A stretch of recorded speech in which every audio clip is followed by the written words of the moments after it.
আমরা আপনাদের কাছে একটা জিনিস জানতে চাই, যেই 626 জন ক্যান্টনমেন্টে বন্দী ছিল তাদেরকে কিভাবে ভারতে পালিয়ে যেতে সহায়তা করা হয়েছে এবং তাদের পিছনে কারা রয়েছে। ক্যান্টনমেন্ট থেকে আওয়ামী লীগ পুনর্বাসনের পরিকল্পনা চলছে এমন অভিযোগ তুলে ফেসবুক পোস্ট দিয়ে টক অব দ্য কান্ট্রিতে পরিণত হয়েছেন জাতীয় নাগরিক পার্টির দক্ষিণ অঞ্চলের সংগঠক হাসনাত আবদুল্লাহ। এরই পরিপ্রেক্ষিতে হাসনাত আবদুল্লাহ সেনাবাহিনীর হাতে গত 21শে মার্চ গ্রেপ্তার হয়েছেন দাবিতে সামাজিক যোগাযোগ মাধ্যমে প্রচার হচ্ছে।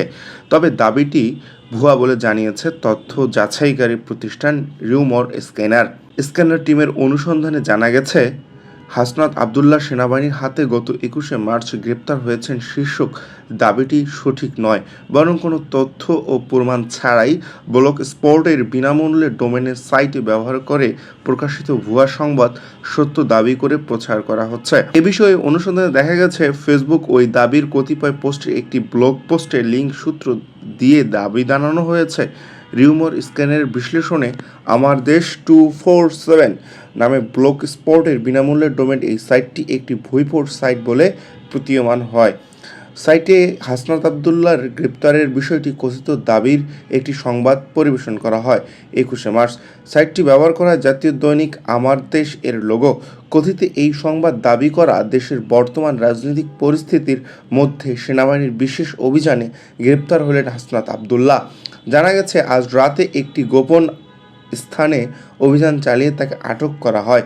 কথিত এই সংবাদ সম্প্রতি সেনাপ্রধান সহ গুরুত্বপূর্ণ সামরিক কর্মকর্তা নিয়ে সামাজিক যোগাযোগ মাধ্যমে বিতর্ক মন্তব্য করার অভিযোগে তার ওপর নজরদারি বাড়ানো হয়। এরই পরিপ্রেক্ষিতে আজ তাকে গ্রেপ্তার হয়েছে বলে দাবি করা হয়। হাসনাতের গ্রেপ্তারের দাবিটি ছিল প্রসঙ্গে কিওয়ার্ড সার্চ মূলধারার গণমাধ্যম বিশ্বস্ত সূত্র কোনো তথ্য পাওয়া যায়নি। স্বাভাবিকভাবে এমন কোনো ঘটনা ঘটে থাকলে তা মূলধারা গণমাধ্যমে প্রচার হওয়ার কথা। তাছাড়া হাসনাত বর্তমানে নিয়মিত রাজনৈতিক কার্যক্রম সামাজিক যোগাযোগ মাধ্যমে সক্রিয় দেখানো হচ্ছে।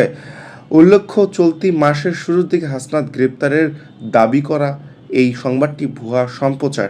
সে সময় বিষয়টি নিয়ে ফ্যাক্টচেক প্রকাশ করা রিউমার স্ক্যানাররা। এছাড়াও গত জানুয়ারি একই দাবি প্রচার করা হয়েছিল। সুতরাং হাসনাত আবদুল্লাহ সেনাবাহিনীর হাতে গ্রেপ্তার হওয়া সংবাদটি নিছক ইন্টারনেটে প্রচার করা একটি সম্পূর্ণ মিথ্যা সংবাদ। এমন একটি সংবাদ মাধ্যমে এই সংবাদটি উঠে আসলে তার চারিদিকে আলোচনার জন্ম দেয়। তার পরিপ্রেক্ষিতে এই সংবাদটি উঠে আসে। Bangla page, London.